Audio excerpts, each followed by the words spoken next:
Alright, so in this video I wanted to talk about how we all have several different significators and how the meanings of the cards can actually be helpful in assessing our astrology. Well, we all know our big three, the moon, the rising, and the sun sign. I'll explain again how to find your rising sign because I can say it 600 times and somebody's still going to ask. You have to know the time and the place of your birth because your rising sign will change probably every 15 to 20 minutes. So you have to keep that in mind. Don't just assume you know. Don't be like sometime between 8 a.m. and 9 a.m. because you're not going to get it. Anyway, moving on. So we have to take our definitions of the cards, and how we associate our cards and translate that to astrology so we can understand. All right, your sun sign is going to be your primary gender card. So we'll take me for example.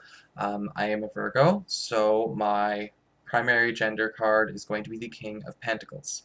All right, not a bad card to have. None of them are all bad to have, but upright and reversed King of Pentacles can kind of show me, okay, this is me at my best, this is me at my worst, when I'm actually thinking about all of these cards in conjunction with each other. My moon sign is going to be my knight, which is basically the mood, or I guess you could say the stance I usually take when I'm confronting issues or when I'm accepting challenges or making changes in my life. I take on the form of the Knight of Wands because my moon sign is a Leo, and that's a fire sign. And so you can think about the Knight of Wands characteristic as that's kind of my way of problem solving and things like that. And then for my rising sign, I would have my Queen, because that would be the opposite of my sun, male.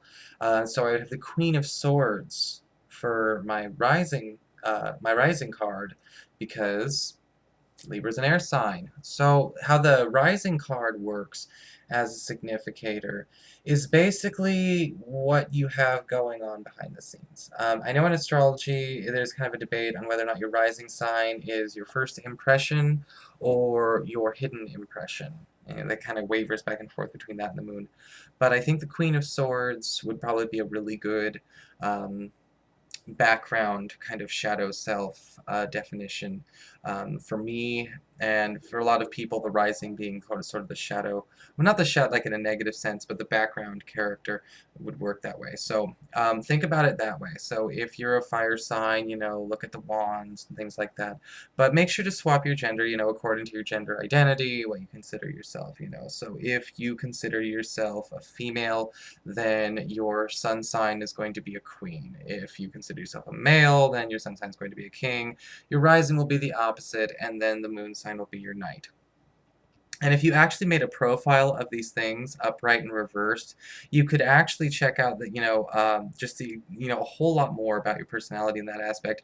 Try, doing these for your friends as well. And instead of, just going onto a general astrology page, or, getting an astrologer to kind of like just do a general personality bio for too much money, you can do this for free. You can just be like, okay, so I know dude is, say a Pisces sun with a Cancer rising and I don't know, Aquarius moon.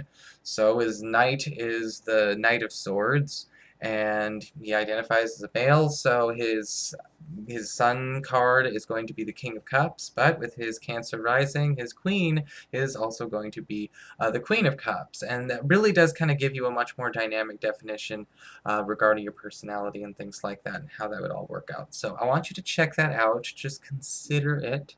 It could be actually a really good way to profile yourself and others, especially when you're considering the tarot, because sometimes you might show up as one or the other.